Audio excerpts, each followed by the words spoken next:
Tuossa takanahan näkyy pöytä, missä mä oon leikannut tuolla pyöräleikkurilla tällaista 28 millistä kanttia. Tämä kantin pää leikataan tällaiseksi kolmioksi, jotta se sitten menee tonne kanttariin helposti pujottaen.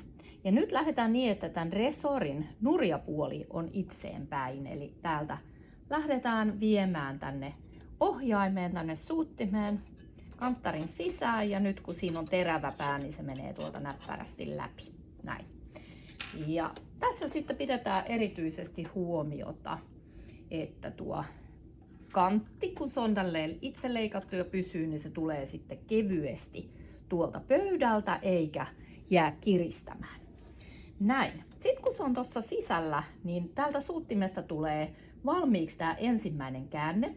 Ja jatketaan sitä käännettä ja tehdään saman levyinen vielä toinen käänne, jolloin ollaan niin kuin tavallaan kolminkertainen käänne.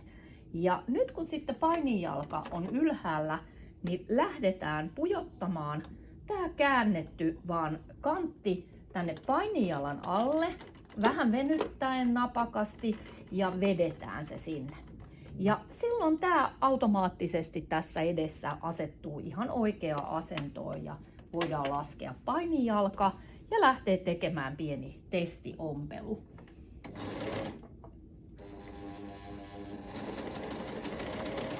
Ja pikkasen sitä kanttia menee siinä alussa hukkaan, että näkee, että siellä se vasen neula kiinnittää vielä, on sen kantin puolella sopivassa kohdassa.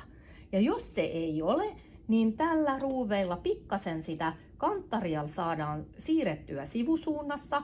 Jos haluaa, että se koskettaa enemmän kanttiin, niin siirretään vasemmalle, ja jos vähemmän, niin oikealle.